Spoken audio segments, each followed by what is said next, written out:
Welcome to The Alignment Show, featuring conversations with folks who have taken steps to identify their highest values and align their lives around them.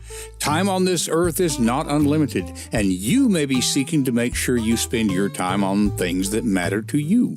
These conversations will encourage you and support you in doing so. Now, let's meet this week's guest on The Alignment Show.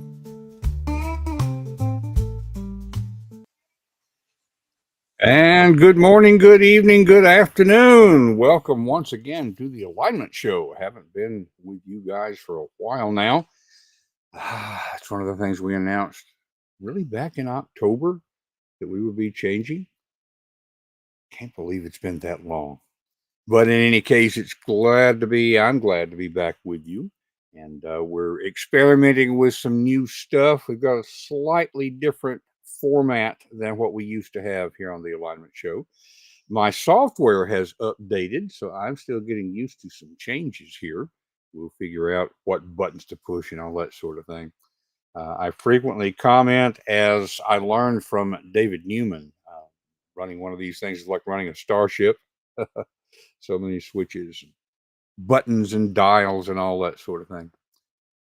Oh, we did do a little bit of promoting for this episode since it was the first time we were coming back in a while. But those of you who are longtime listeners, you know we said back in October that things would be irregular. I'm going to try to do an episode a week, at least a couple a month. You know, one of the bits of wisdom that constantly gets shared around for podcasters is to be consistent. And the realities of my life are such that my consistency will be that I am consistently inconsistent. I've not seen any scientific research on that, quite honestly. I know that most people who interact with the podcast do so in replay. We don't have a lot of live audience, even when I was doing our interviews live. Most of the people who listened to it were listening to it at a time that was convenient for them. I know that that's what I do, but one of the things as a writer and as a podcaster, don't assume that your audience is just like you. So you guys, let me know if it matters to you that the episode goes up at the same time every week or every month or whatever the interval is. Even if it is, and I respect that, not sure I can do that. If you're longtime listeners, you know that I wrote a couple of books in the Sparklight Chronicles, and it's centered around Dan Roberts and family members of his. Dan has a severely disabled daughter who her needs interfere a lot with his plans. There are way too many people in my life who have veto power over my plans.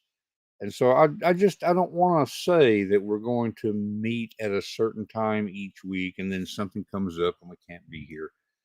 So I hope that we provide enough value for you that whenever you are able to watch the replay, join if you can. What I'm going to start trying to do, unlike this week, I'm not going to announce it 2 or 3 days ahead of time. You may get an hour's notice. And so you'll want to be sure to subscribe. And we'll talk in a little bit about how to do that. But if you subscribe, then you'll get an email notice when we plan to go live. And at least then you'll know that there is a new episode up there. Have some information about upcoming guests and all that sort of thing. We do have sponsors, and I'm glad that we are continuing with that. One of our sponsors, of course, is myself. Those books that I mentioned. We do want to let you know that there's a new short story out there. And let's get a little code up here. Nah, I want to move that over to the side. Yeah, there we are. Okay. It's within the same universe. It's within the Sparklight Chronicles, and those of you who have read some of those books already, you're going to recognize a beloved character in this one. It is a business parable.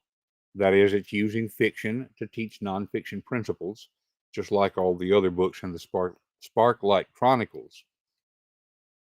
But this one is also science fiction. So this is kind of going back to my roots. That's where I started as a reader. That's where I started as a writer, at least as far as the fiction aspect is concerned. We will have links in the show notes as well. Those of you who are on with us visually, you've got a QR code up there. And so this is where you can get a free copy of this short story, which will be available for sale on Amazon and a couple other places. But you can get it for free if you will follow this link. Also, we are happy to have as a sponsor SalesWise Live, and got that QR code up on the the screen. If you're with us visually on video, we'll have links in the show notes. But okay, you say I'm not a salesperson. Why would I care about that? Well, we are all salespeople in some fashion. That is, we're trying to influence people, and we want to do so ethically. I can remember learning about sales process some years ago from several writers and speakers whom I respect, but a lot of their approach was here's how to back a prospect into a corner. And that's just not a sustainable way to make a living. It's not a good way to be able to sleep at night. And so, what I appreciate about SalesWise Live, it's my friends uh, Bob Berg and Jeff West, Kim Angeli. They are bringing together a realistic program for how to build trust. I think is what it boils down to. The saying is that we do business with people we know, like, and trust. Well, how do you build up that trust? How do you build up a genuine connection with people? And that's a lot of what they do in Sales Wise Live. So if you influence people in any fashion, whether you are a salesperson who lives by commissions, nonprofit director, politician, preacher, and just anybody who seeks to influence other people, which is most of us.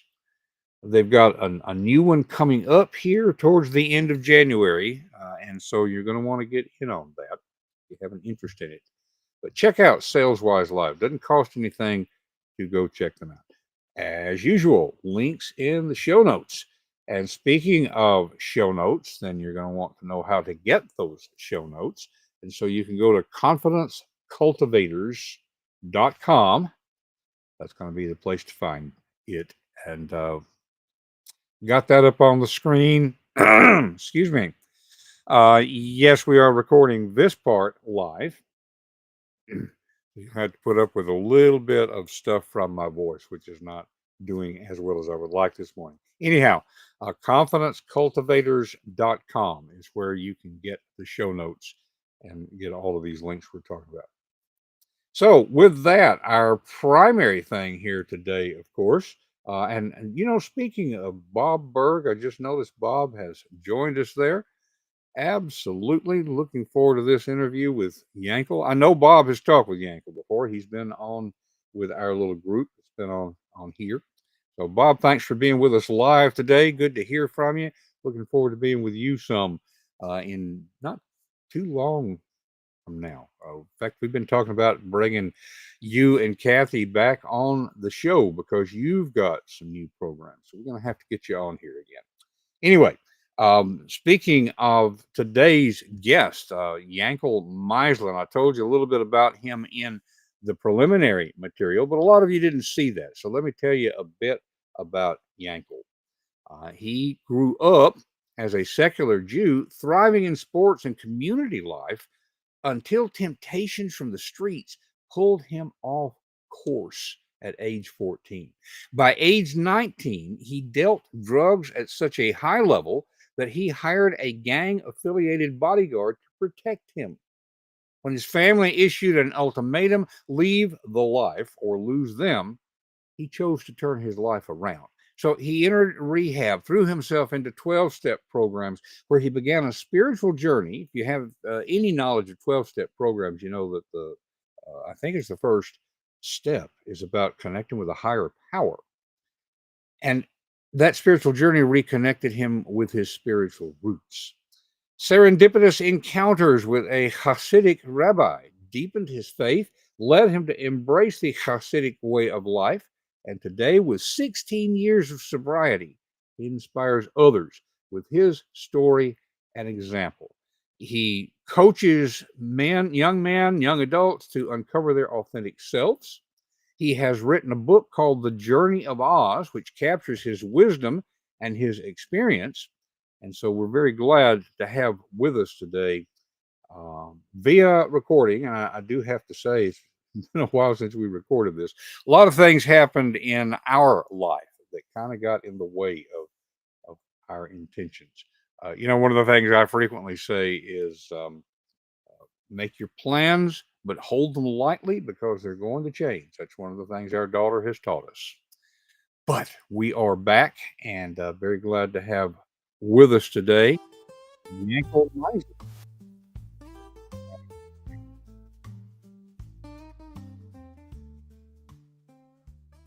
Yep. Okay, we're running into our first little glitch here. So let me see if I can reconnect. Okay, we're going to have to set this back up again, folks. So just bear with me a second as I get that video back up here. The one thing that I didn't check before we went live here. Okay, here we go. For real. Open. And thank you for that introduction, Don. We've got Yankel Meislin on the screen with us here. And as I was saying to him before we started recording, the show, the alignment show, is all about origin stories in a lot of ways. And boy, does Yankel have an origin story. In the introduction, I told you a little bit about him. And so, Yankel, let's just kind of jump right into it.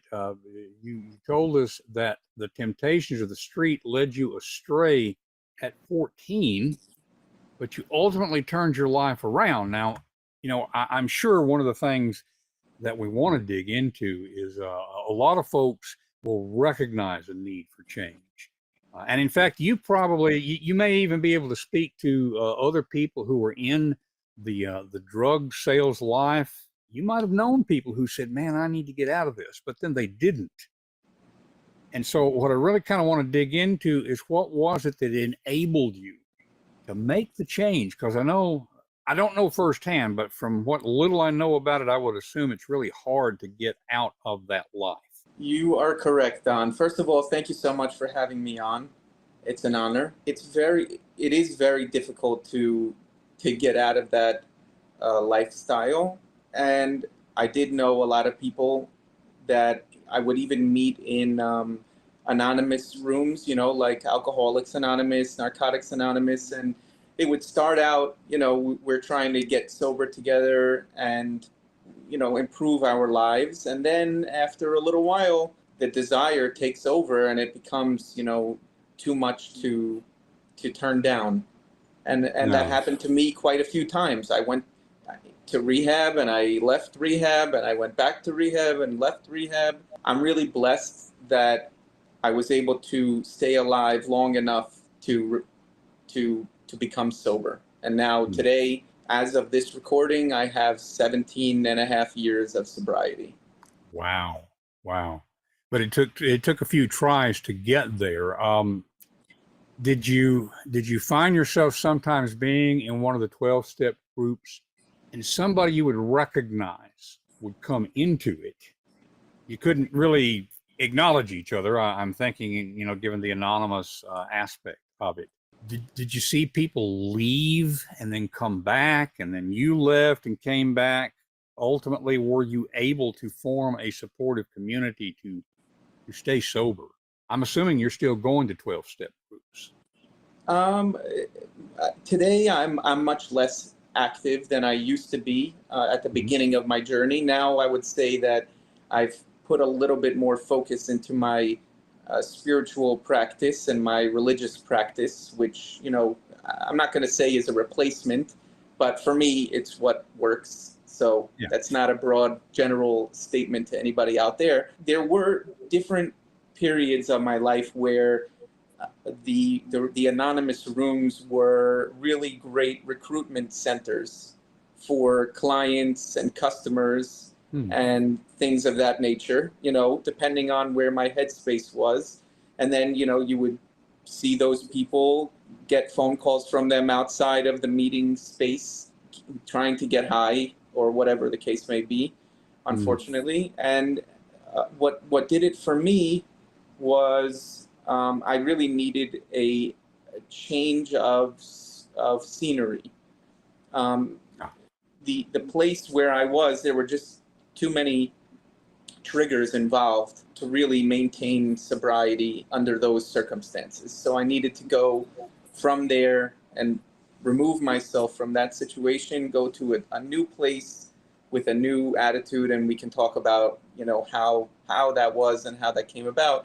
But when I was able to leave the people, places, and things that really triggered me, it was a lot easier for me to maintain my sobriety. That makes a lot of sense. Just looking at the psychology of it. I just probe just a little bit here. I know from your background, you said you grew up as a secular Jew, and I'm sure I will mispronounce the form of Judaism that you follow now. So please tell us, how do you say that? Chassidic Judaism, but otherwise known as ultra-Orthodox. Okay. So the average person outside of that community would recognize ultra-Orthodox a little more. Okay. Chassidic, did I say it close to right? That's as close as you're going to get, I think. That's good. That was good. Yeah. As an outsider, I can see that. It's not unusual for people to be raised in a religious environment, and then as they go to college or they move away from home or whatever, to leave it behind. Your pattern was in the other direction, which I find to be fascinating. And so tell us a little bit, knowing, as you said, that it's not a substitute for therapy or whatever it might be. Right. But obviously it was very important for you in your journey. So how did those steps go for you in it making a difference in your life? Okay, I'm going to have to go a little bit farther back in time in order to answer this question in a sensible manner. I think what happened to me was I was never really suited for the attributes of that is required to be a successful drug dealer. It really was not in my nature to do that. Even though I grew up, like I said, with no religious beliefs per se, that's kind of the definition of a secular Jew. Your identity is that you are Jewish, but that has very little meaning or bearing on how I actually live my life. It's much more in line with just regular secularism, and I happen to be a Jew who, celebrates the odd holiday here and there. And I know I'm interrupting, but would you say that it's sort of like being of Irish heritage or something like that, or is it stronger than that? I'm not sure because I'm not Irish, but Sure. Yeah. But what I would imagine that it's similar to is, let's say, any person of any particular nationality who says, I am a secular Catholic, if there is such a thing, right? So does the doctrine of of what is required of you to follow that religion, does that have any application in your life? Probably not so much. But do you identify with the fact that that is who you are on some level? Yes. Gotcha. Okay.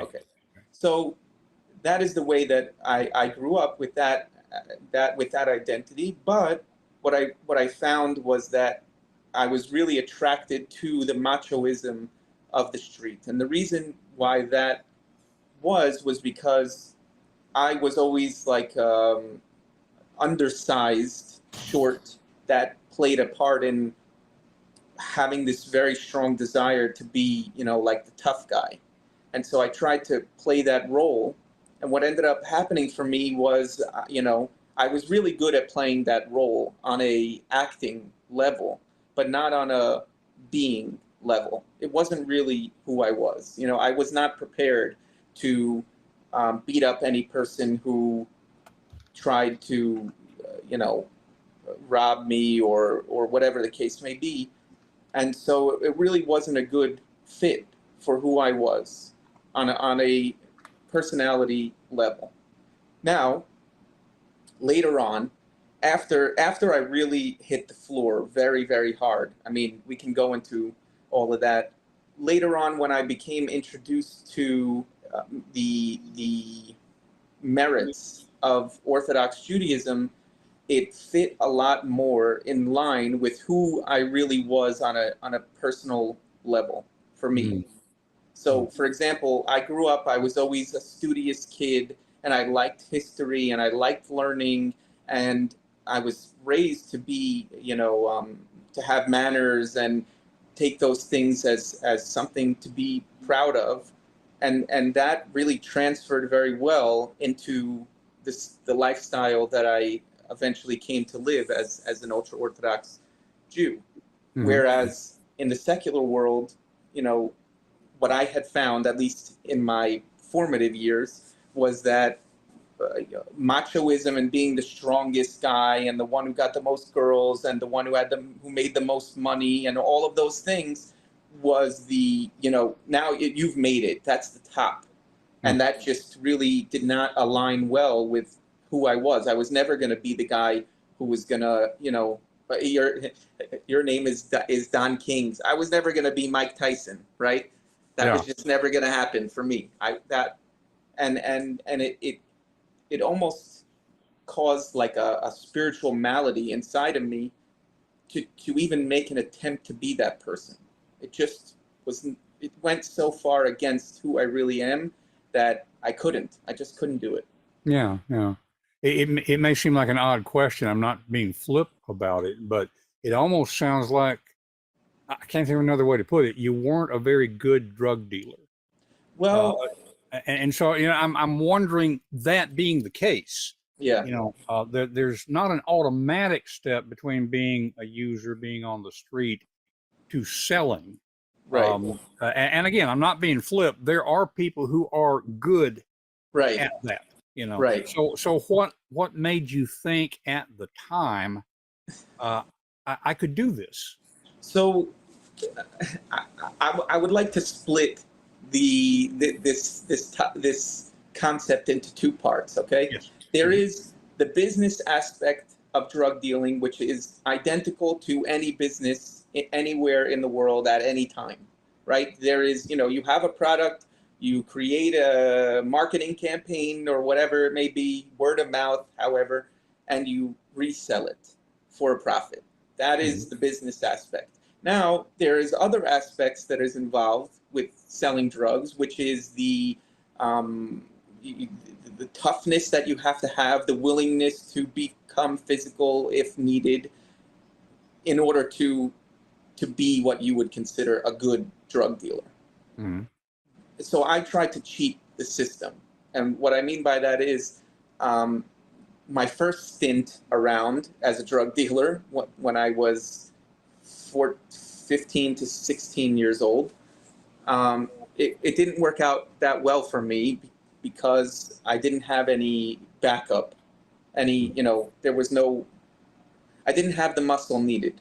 The second time, after I went to rehab and met some people through the anonymous programs, I hired a bodyguard. Gotcha. Yeah. So I kind of artificially created the part of me which I was not good at, and outsourced that to somebody who he was very good at that part. The only problem was that eventually he turned on me and I needed a bodyguard from my bodyguard. That makes sense. And again, I'm not being flip at all. I'm seeing, though, the business parallel about outsourcing what you're not good at. The parallel only goes so far, because when you're doing a legal business, you have legal protections. Right. Exactly. And I'm betting, because I'm not familiar with your coaching program. We've got the crawl going here with folks that are seeing us visually, and we're going to say it out loud so that the audio people get it. And by the way, we'll have this in the show notes also, folks. But igniteyourflamecoaching.com. Easy to say, easy to remember. Igniteyourflamecoaching.com. I'm betting that those insights that came from the drug dealing, which is a negative in itself, that you're able to harness that for positive in your coaching program. Is that accurate? Absolutely, 100%. There is pretty much nothing that can't be in some way, shape, or form turned around into a positive. So if I were to take, some of the lessons that I learned from being a drug dealer, like how to get clients, that's very much applicable to, my coaching practice, and it's very much applicable to anybody that I coach who is interested in that topic, right? Like, I didn't go to a library to find people who were interested in buying cocaine. I went to a club, right? That's business 101. If you're going to fish, you want to go where the fish are. Exactly. Okay. And I have taken part in 12-step programs for codependency, that sort of thing. It honestly had not occurred to me that it would be a good place for recruiting. The very thing you're there to try to get away from, of course, that would be a good place for recruiting. At this point, do you find, and again, this may be an odd question, I don't intend it to be, but do you find that you can go to places like clubs, like even 12-step groups, and find people who are open to the kind of coaching you do? Because people recognize, okay, this is my third or fourth time around. I'm either going to get out now or I'm going to die. That makes sense? That makes sense. And here's what I would say to that. I would say that coaching is meant for people who are on the playing field of life. Therapy is for people who are not yet on the playing field and they want to get to the playing field. So I try not to conflate the two, because I am not a mental health professional in the same way that a therapist is a mental health professional, and it's really important for me to know my role and what it is that I play in order to best serve the person who's sitting across from me. That makes a lot of sense. For folks who are on with us visually, I did want to share the website here. Let's see if I can pull that up real quick. Okay, here is the Ignite Your Flame coaching website. And we've got a little video right there at the beginning. In fact, you've had program, I guess we would say, a television program about your journey. How did that come about? We're going to get to your book here in just a moment. Yeah. So that was a pretty famous podcast that I was on in the Orthodox Jewish world. And the way that I got on that podcast was I was flipping through Twitter one day, and I saw that there was a very interesting story of a man who grew up from a samurai family in Japan, and he converted to Orthodox Judaism, and that's what the episode was about. And so I'm listening to him. Yeah, I mean, that fascinating for me. I was very into samurai culture and things of that nature, way back when. And so that piqued my interest, and I'm listening to the podcast, and I'm thinking to myself, I could be on this podcast. So I private messaged the guy with that video from my website, which was really, really well done by a good friend of mine. And it's basically a visual of my story in a minute and a half about. And it's very, very powerful. And I sent it to him, and I said, I would love to be on your show if you'll have me. And he sent me a text back. Yes, absolutely. Here's my phone number. Let's talk. And the next night I was in their studio and on their show. Wonderful, wonderful. We were talking before we started recording. One of the connections we have in common, Yermi Kirkus, has been on the Alignment Show here. In fact, I was on his podcast at one point. Have you been on Yermy's podcast? Not yet, but I that's on my bucket list. Yes. I'm waiting for him to reach out, but I did just sign up for his course, and I think he's a phenomenal person, and I cannot wait to learn more from him. Oh, I think so highly of Yermy, and in fact, he's usually in the audience here for our program. So Yermy, heads up.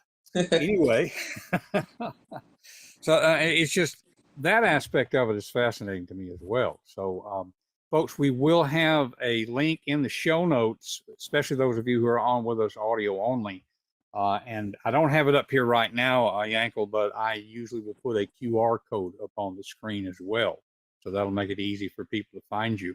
In fact, talking about making it easy to find, let's show the book here and then talk about that a bit. Let's see, here we have The Journey to Oz. So tell us where that title came from. I'm assuming the Yellow Brick Road has something to do with it. Absolutely, 100%. So when I was considering what the book is about, essentially, the thing that came to mind the most was that a lot of people imagine that they need some kind of outside source to give them something that they don't have in order for them to be successful.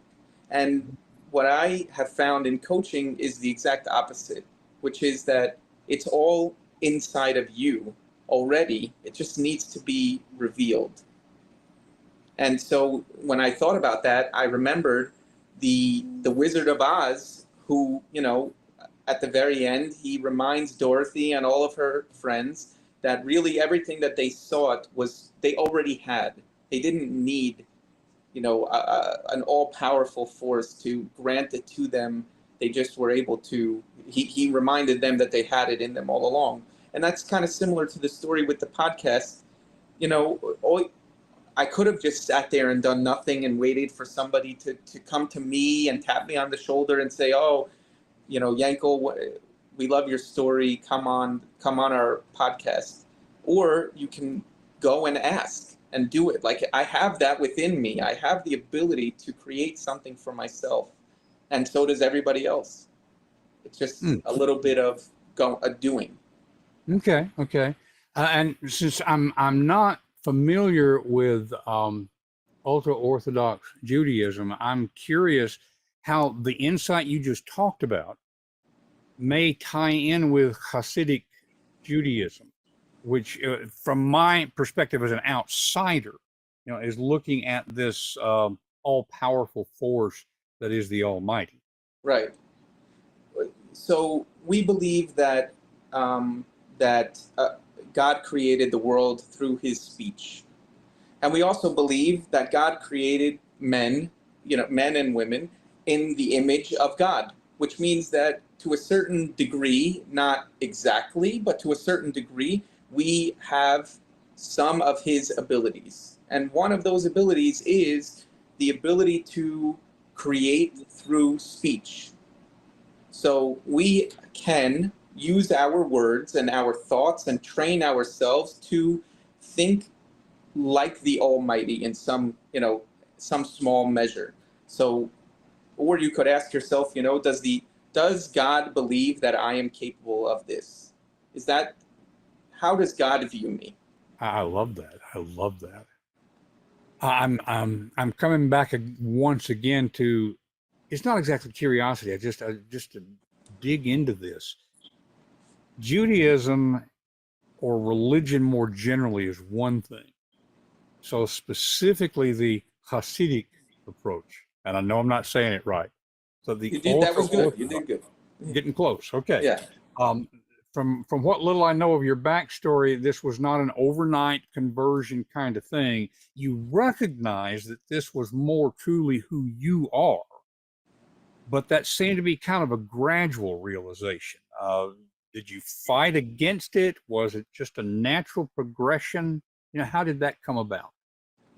So the catalyst for all of my change was more or less my bodyguard totally turned on me and my life was in grave danger. So when you're faced with a life or death decision like that, at least for me, I it really motivated me to have a desire to turn my life around. So my father got me into a rehab program in South Florida, which is the rehab capital of America, as far as I know. And in the program, they were very committed to the anonymous model, which starts off with the first step is that there is a higher power who's greater than me, who runs the world, and I do not. More or less, that's a paraphrase. Mm-hmm. So originally, that thought was very confusing to me. I didn't know what to think of it or make of it. But the more I realized how miraculous it was that such a dangerous person was set to really do me harm, and I was able to make it out, that I realized how blessed I am and how lucky I am. And that made me realize, this isn't the first time that it's happened to me, so to speak. The Jewish people were led out of Egypt, and I was led out of my own little Egypt, and it made me contemplate what it would be like to dedicate my life and in gratitude to the God who I believed saved it.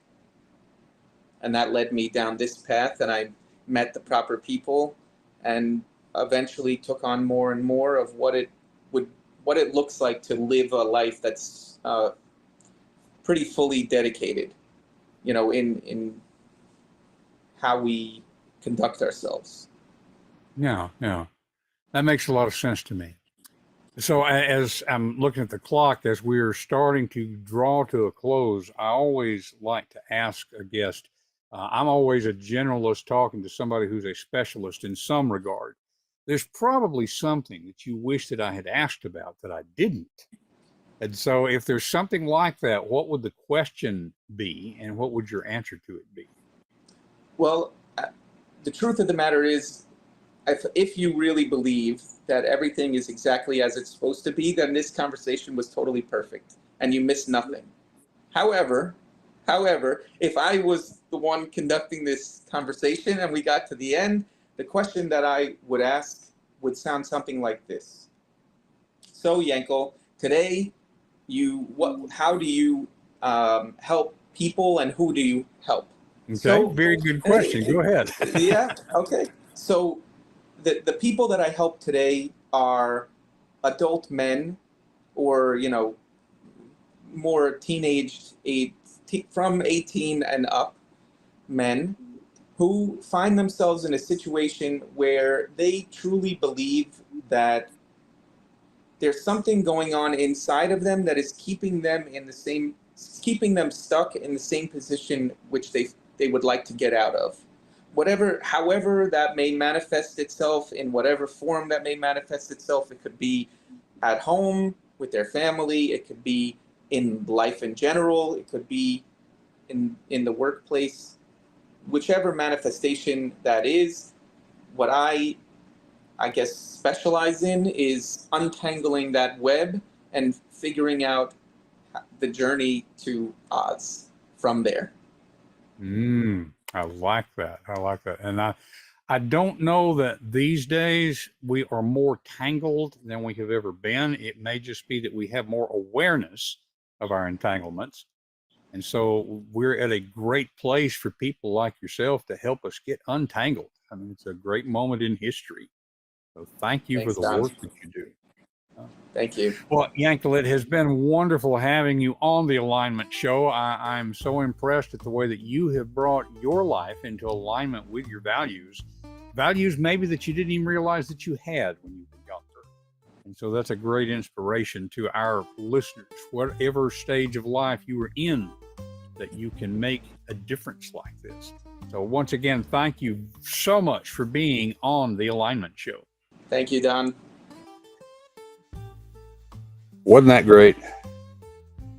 Just glad to have conversations like that with folks like Yankel. Matter of fact, I want to respond to one of the comments that I saw from Bob Berg. First of all, glad to have the live folks on here with us. But in any case, one of the things that Bob commented on was, yeah, some folks, a lot of folks listening may have no idea that along with everything else I do, I also pastor a church. And his comment, bring it up there once again, a Christian pastor asking an Orthodox Jew about his religious beliefs is, in my opinion, one of the greatest embodiments of what the USA is all about. And I would agree with that. I would agree with that. It makes me think about uh, I guess you would say a spiritual guru. He died a few years back, but he was well known in the 60s and 70s, continued to have an influence throughout his entire life. Ram Dass, whose roots, I guess you could argue, were based in a form of Hinduism. One of the things that he said that has always struck me is that we're all just walking each other home. And that's a powerful idea. I think that we can hold what we believe strongly and still appreciate and respect those with whom we might differ, to see the things that are universally useful there. At the risk of being slightly divisive, I think that is something that is a challenge in our country right now, in our world. And so anything that we can do to foster that sort of appreciation and connection, I think it is a part of living our values and valuing our life. And that, after all, is what we're all about here on the Alignment Show. So, coming up, as I've already said, I'm not 100% sure when we will broadcast, but we're going to try to get at least a couple of episodes a month. I'm going to try to do every week. I do know upcoming episodes. We've got several that we've actually already recorded. The next broadcast will be of Lisbeth Meredith. She wrote a book called Grounded in Grit. Subtitle is Turn Your Challenges into Superpowers. And one of the things I know about Lisbeth is that she has faced a lot of challenges, and I wouldn't just say overcome them. She has harnessed what she has learned from that. Things like having her child abducted and recovering that child. And just there's all kinds of things there. So that's going to be a fascinating conversation. We will have towards the end of January another interview with Joe Penn. Joe has been on the show before. Those of you who are in the writing community, you will recognize that getting an interview with Joe, this is one of the highlights of my career, and she's coming on a second time because she has released a second edition of one of her primary books, How to Write Nonfiction. And so we're going to talk with her about her process and what she has learned over the years. You don't have to be a writer to benefit from this because there's so much insight there for business and for life. So all of that will be coming up along with several other folks. Glad to be back with you, and thank you for being here with us this time, especially to those who've been on live. We've had several folks who have commented live. We'll also say for those of you seeing the replay, the comments still show up, so go ahead and comment. Usually I will see the comments and I'll respond to them as much as I can. We're not here just because podcasting is the thing to do. We're trying to help make a difference to people. And so our tagline here is living your values to value your life. I hope that in some way the Alignment Show helps you to do exactly that. And whenever it is that we get on here next time, I look forward to helping to connect with you and to connect with others. So live a good life. That's it for this week's episode of The Alignment Show. What has it inspired you to do in your own life? Whatever it is, take action now and take the first step. It will help you to talk with a friend about what you're thinking. Share confidencecultivators.com to spread the goodness. And remember to live your values and value your life. We will see you next week on The Alignment Show.